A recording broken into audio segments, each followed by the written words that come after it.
शिका, संघटित व्हा आणि संघर्ष करा हा संदेश भारतरत्न डॉक्टर बाबासाहेब आंबेडकर यांनी देशातील करोडो अस्पृश्य, शोषित, पीडित, वंचितांना देऊन खऱ्या अर्थाने हजारो वर्षांच्या सामाजिक काळोखपूर्ण गुलामगिरीच्या दलदलीत फसलेल्या समाजाला माणसात आणणारे प्रथम भारतीय महापुरुष डॉक्टर बाबासाहेब आंबेडकरच असून त्यांनी देशातील सर्वच जातीपाती धर्माच्या लोकांना बरोबरीच्या समानतेचा दर्जा मिळवण्याचा घटनादत्त हक्क आहे.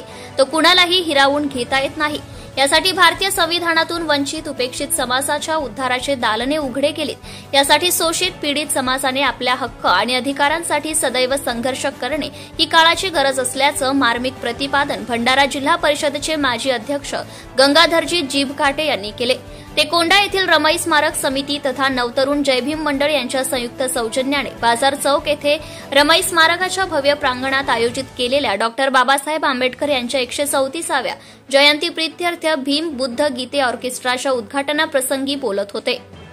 याप्रसंगी कार्यक्रमाच्या अध्यक्षस्थानी सेवानिवृत्त शिक्षक सुरेश वालदे सर होते, तर सह उद्घाटक म्हणून डॉक्टर नूतन कुर्सेकर, उपाध्यक्ष डॉक्टर सुजित मेश्राम, तर प्रमुख पाहुणे म्हणून विवेकानंद कुर्सेकर, प्रदीप लोखंडे, डॉक्टर सतरंज गजभिये, राजनंद बोरकर, उत्तम टेंभुर्डे, आनंद शिंदे, आशिक सहारे, नंदाताई मूण, दयावती बोरकर आदी मान्यवर प्रामुख्याने उपस्थित होते.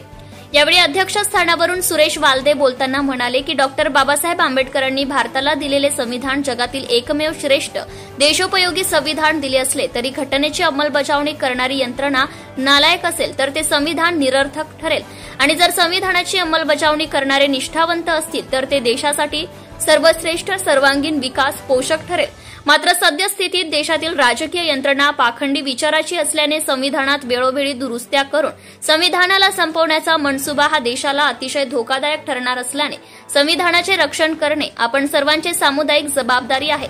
त्यासाठी आपण आपसातील सर्व प्रकारचे मतभेद विसरून मनुवादी शक्तीचे संविधान संपवण्याचे कट कारस्थान उधळून लावण्यासाठी रस्त्यावर येण्याची गरज असल्याचं मार्मिक आवाहन त्यांनी केलंय. यावेळी विचार मंचावरील डॉक्टर नूतन कुर्सेकर यांनी भारताचे महामानव परमपूज्य डॉक्टर बाबासाहेब आंबेडकर यांच्या जीवन कार्यावर प्रकाश पाडत देशाला प्रगत राष्ट्र बनवायचं असेल तर बाबासाहेबांचे जनहित विचारसरणी प्रत्यक्षात अंगीकारल्याशिवाय तरणोपाय नाही. यासाठी समस्त समाज बांधवांनी परस्पर भेदभाव विसरून एकत्रित संघटित होऊन मानवता विरोधी दृष्ट मनुवादी शक्ती विरोधात संघर्ष करण्याचं मत मांडले. कार्यक्रमाचे सूत्रसंचालन प्रदीप लोखंडे सर, प्रास्ताविक डॉक्टर सतरंज गजभिये, तर आभार प्रदर्शन उत्तम टेंभुर्णे यांनी मानले. जनता टाइम्स जटा टीव्ही चॅनलसाठी अनिल टेंभुर्णे, पवनी तालुका प्रतिनिधी. Subscribe now and press the bell icon. Never miss an update.